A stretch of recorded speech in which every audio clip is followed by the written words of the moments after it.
do the sex.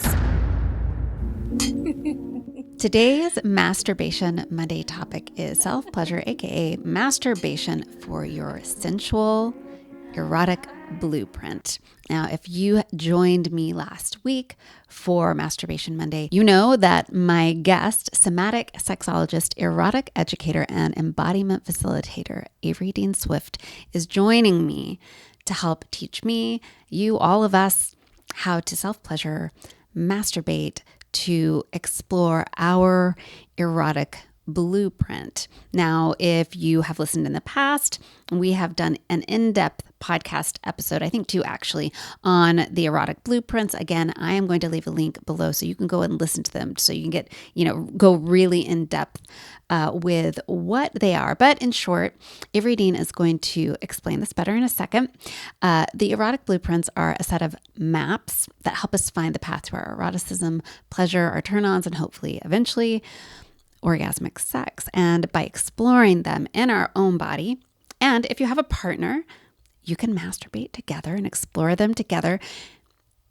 Learning about this and experiencing this is going to make you so much of a better lover, the best lover. Okay, maybe a pretty darn good lover. The best lover you can be. The best lover you can be. I love that, because you'll not only know how to, to be more pleasure filled, but to how to fulfill a partner should they have a different erotic blueprint than you do. But AveryDean, I'm going to let you introduce yourself, run us through quickly what the erotic blueprints are, and of course, introduce the sensual blueprint. Definitely. Thanks, Annette. I'm happy to be back with you again. Again, my name is AveryDean Swift. I use they and them pronouns, and I'm a facilitator and a coach and an erotic educator. I work with individuals, I work with couples, I do some really cool ecstatic dance retreats at Brighton Bush, and I also teach sex ed to young people out here in the Gorge where I live. And I can work with individuals anywhere in the world, really. A lot of this goes really well over Zoom. So I spend a lot of my time on the computer and a lot of time talking about the erotic blueprints, which were kind of created and framed by my teacher and mentor, Jaya. She is a somatic sexologist as well and a sexological body worker. And she found after years of working with people's bodies and eroticism that there are these 5 consistent pathways through which our turn on and our arousal get stimulated. And they're different than what we kind of are taught to believe sexuality and turn on and arousal look like. We're kind of shown one way in our culture, and especially in pornography, and that's the way of genitals, genital stimulation. Thing A goes into slot B, and that's what sex is. And that is the sexual blueprint type, which we're going to talk about in another episode. But there are 4 other erotic blueprint types, 4 other pathways through which people's turn on and arousal can be stimulated in really meaningful, really deep, really nourishing, and really satisfying ways, where we can reach really expansive states of orgasmic bliss and pleasure that might not actually be connected to our genitals at all. Mm-hmm. So I love helping people understand this for themselves so that we can each understand how our own body's pleasure, turn on, and arousal work. And also, just like you were saying, Annette, so that we can recognize how another person's system responds to different kinds of stimuli. Because when we recognize our lover's blueprint type and we can learn to feed, nourish, and stimulate our lover's turn on and arousal in the way that really truly nourishes and feeds them, everybody has better sex. Everybody has a better time when nourishment, arousal, and turn on are really full in the full body, no matter what the blueprint type. So today we're going to talk specifically about the sensual type.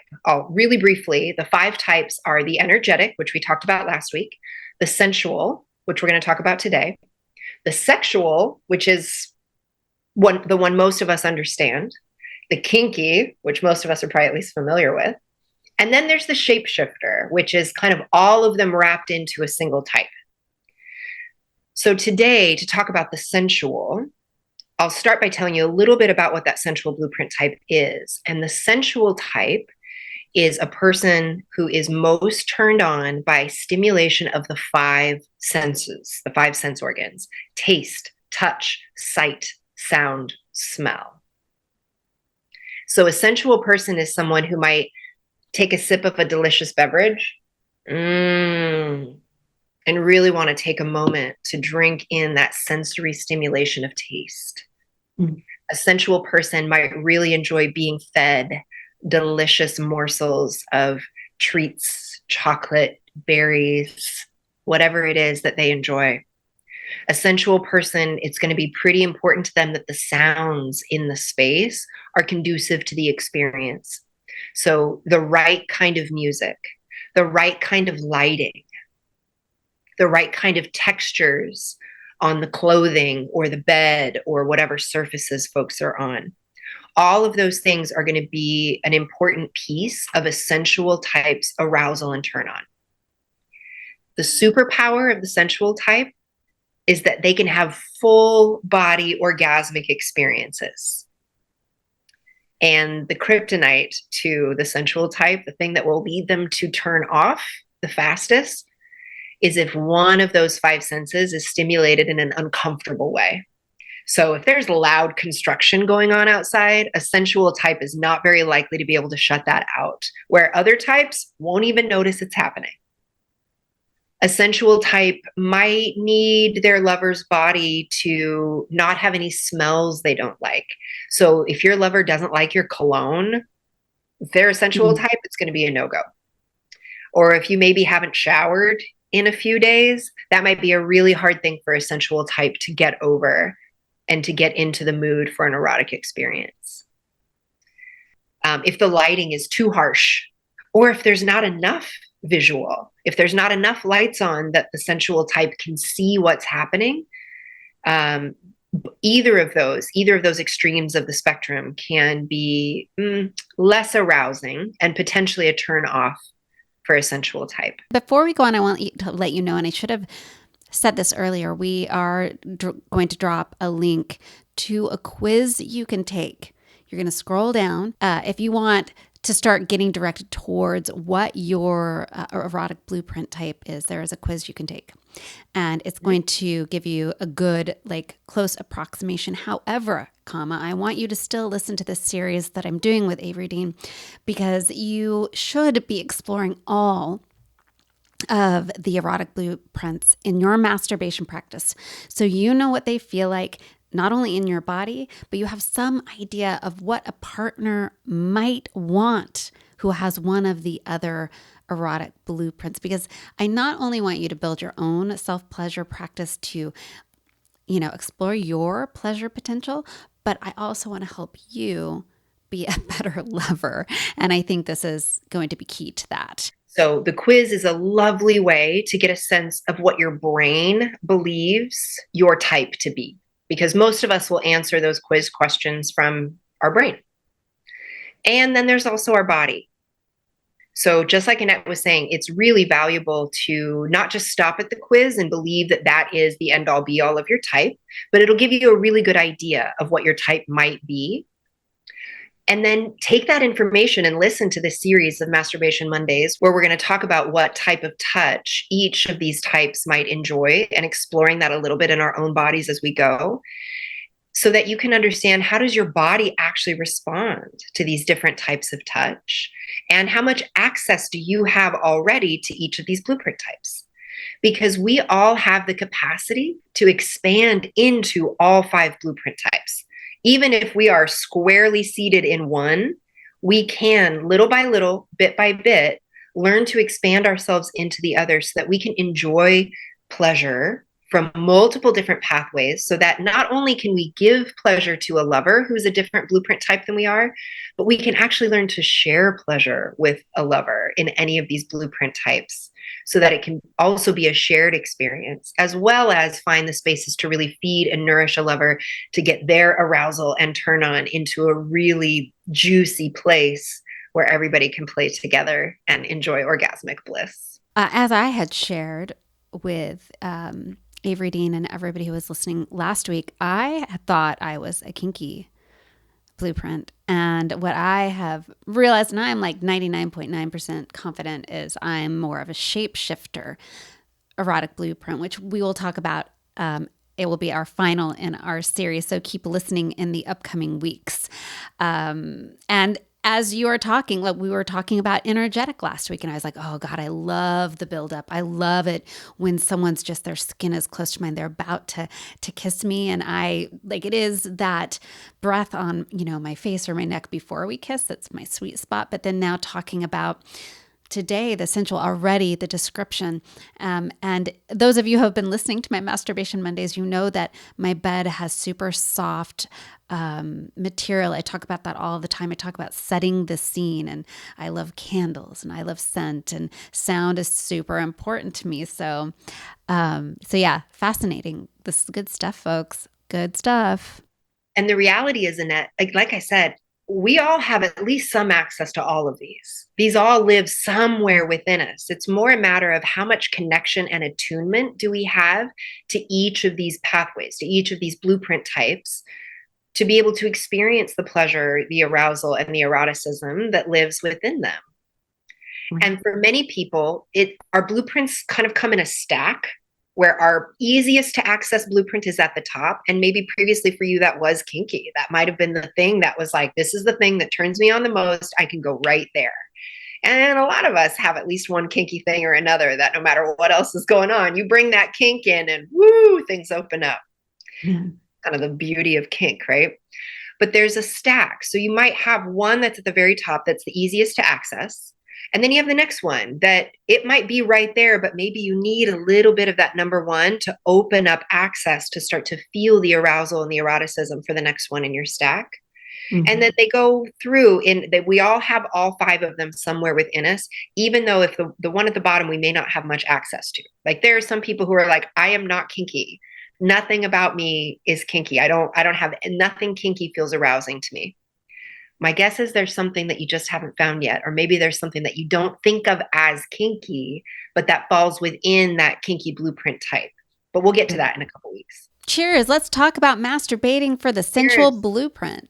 Set the scene tonight. So tonight, I'm going to put together a playlist that starts kind of slow and makes me want to move my body in really sensual ways. And I'm going to run my hands kind of firmly along my body, giving myself some like self-massage, some deeper kneading kind of touch. I might run my hands more firmly down my body as I kind of undulate and wind my body, moving to the music. I'm going to have candles set so that there's enough lighting. I might have a mirror so that I can see myself, see my own body, see what's going on. Sound. I might bring in some sound toys and just notice, how does my system respond to the stimulation of different kinds of sounds? I might bring in some soft pieces of like fleece or felt and brush those over my body. I might give myself a massage, or I might make it lighter and softer and kind of drape the textures of these different fabrics over my skin and feel, how does it feel in my body to have that sensory touch stimulated in different ways? And when I find something I really like, I might stay there for a little while. And if you're exploring this for the first time, you might keep moving and maybe make a note of something you find that you really like to go back to later. But smells are another one here. So I've got a little essential oil here. I might take a little bit of that and place it on my body and be able to breathe in and notice, how does that smell affect me? I might even smell my own body. I might smell my own sex organs. I might smell my own sweat and notice how that feels in my system and notice what kind of impact that has on my arousal or my capacity to experience pleasure. And a sensual type may or may not ever get to the genitals, although a sensual type is more likely to also enjoy sensual stimulation of the genitals, where an energetic type may not want direct genital contact because it's just too much. There's too much energy, there's too much stimulation there. But a sensual type might really enjoy like soft, gentle, slow circular motions on the genitals, maybe even on the outside of the vulva, the outer labia, a soft, gentle stroking sensation. They might enjoy a kneading, grabbing of our butt cheeks, of those big muscles there, maybe pulling the tissue and the flesh apart and bringing it back together long before there's any actual clitoral touch or direct penis touch. For bodies with a penis, they might really enjoy holding and cupping the scrotum, or just holding and cupping the genitals and feeling the warmth of that touch without even any movement or motion.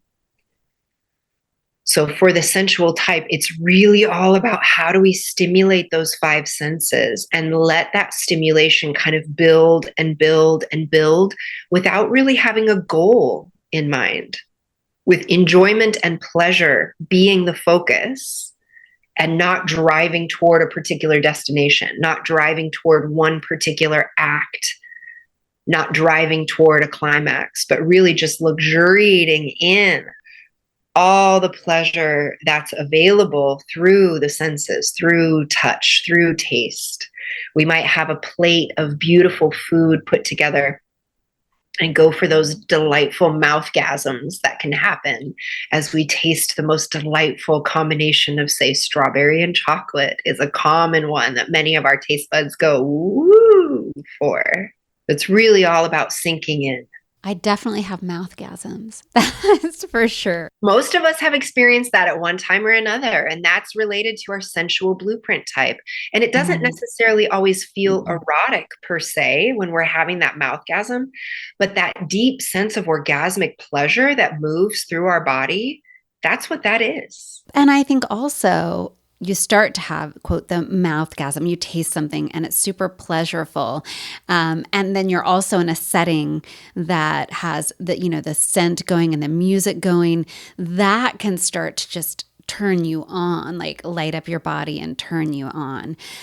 And so in this self-pleasure session, the genitals can come into play, because I know some of you are like, hey, I want to get to the getting off part, because I know we're all very driven towards that, which is something we need to work on too. Sometimes it's good to self-pleasure without the goal of an orgasm. The goal of having an orgasm can really ruin sex and sensual experience.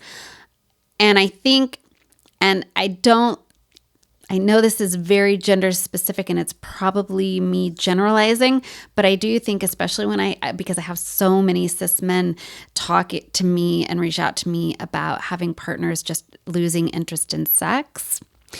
Mm-hmm. And I think with a lot of women, we've been, especially cis women, we've been conditioned to romanticism and to the sensual side of sex. And that's really exciting to a lot of us. Again, I think that's a lot of conditioning. And it's not that I don't think it couldn't be as exciting to cis men in the heteronormative culture, but you were more conditioned to the penis and vagina, pound, pound, pound, orgasm, the orgasm, seeing her orgasm, you orgasming, you're goal oriented. That's your success. And so if you're only focused on the goal and she's wanting romanticism and you're shooting past it and trying to get her to orgasm, it's never going to happen. And it's going to be irritating to her because she's like, I want some buildup. And you're like, oh, okay, I'll take you out to dinner. Now let's go home and fuck.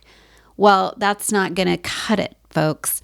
So this sensual, I would suggest spending a lot of time in this particular pleasure practice and see what feels, even if you are, and we haven't gotten to it yet, but even if you are a sexual blueprint, which those P&V people out there who just want to pound away, it's going to rock your world. But finding pleasure in the five senses, whether it turns you on or not, is going to be nice for you. You should find pleasure in things, in your five senses. So start to feel that. But for those of you who want to get to can I get off, this is a place where you can, but you're going to be using, and correct me if I'm wrong, more of the sensual touches and movements, and trying to also simultaneously tap into like the feel of the sheets beneath you and this, the sounds you've created.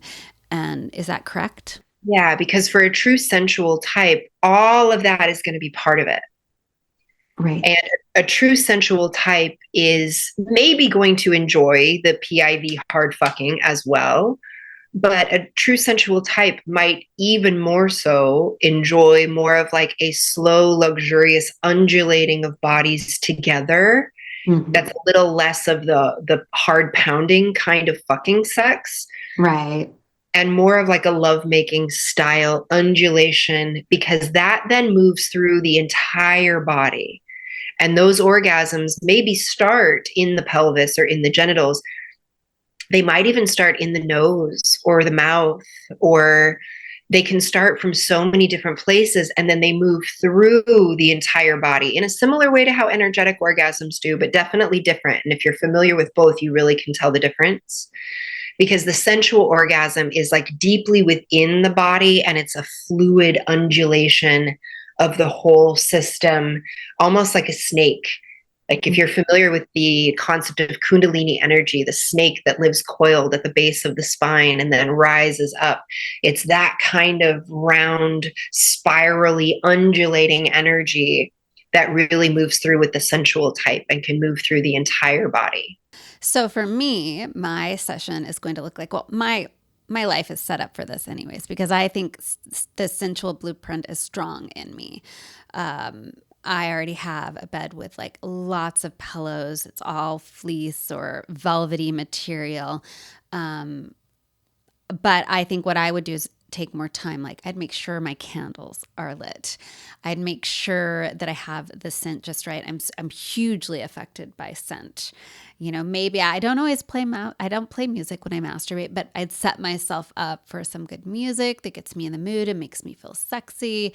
And then, take time with if I brought toys into it, it would be the more sensual toys.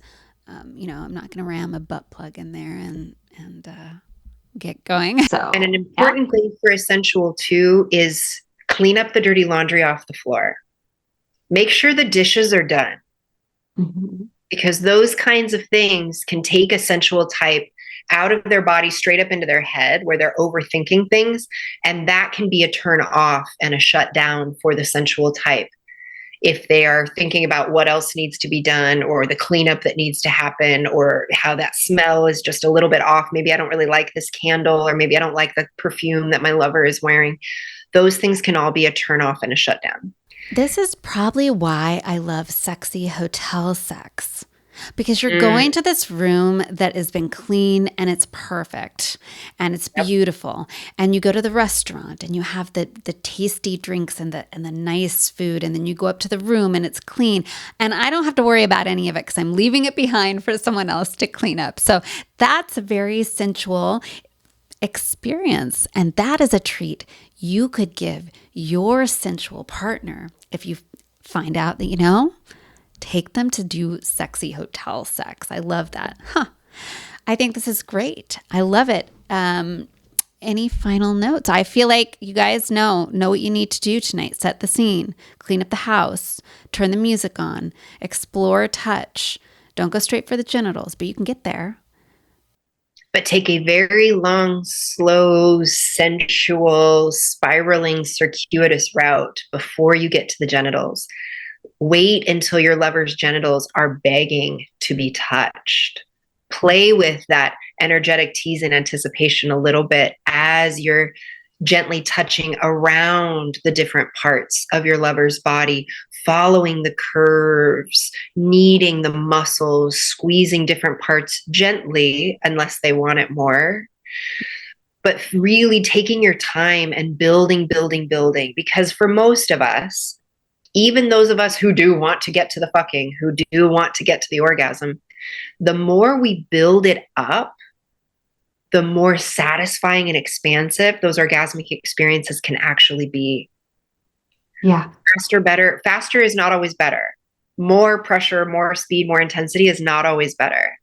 Sometimes really letting it build slowly, and then letting that orgasm arrive rather than chasing after it and trying to get there is actually a more satisfying, more expansive experience that can fill the whole body and the whole room with that orgasmic energy. I find the sensual blueprint exciting.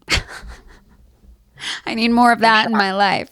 Next week, stay tuned because we are covering the sexual blueprint. This is going to be key, especially to my cis male listeners out there, my people with penises. You need to listen next week because, you know, a lot of you, even if it's not your true blueprint, it may be your go-to. You think that's what you're supposed to be doing. So tune in next week and then come back and re-listen to the first two.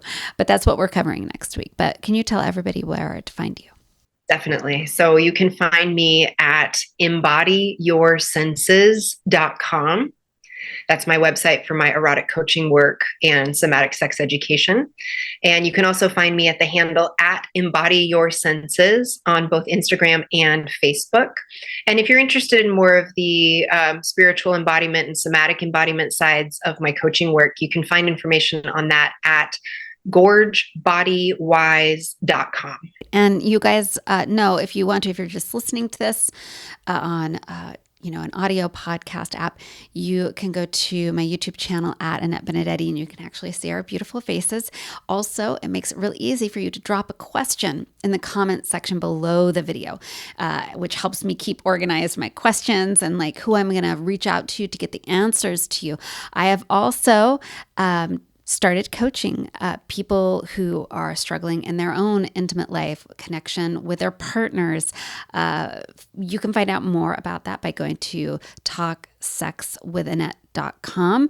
I'll drop a link. You can also reach out to me directly just for questions or to find out more about it at Annette at talksexwithannette.com. And so until next week, I'll see y'all in the locker room. Cheers.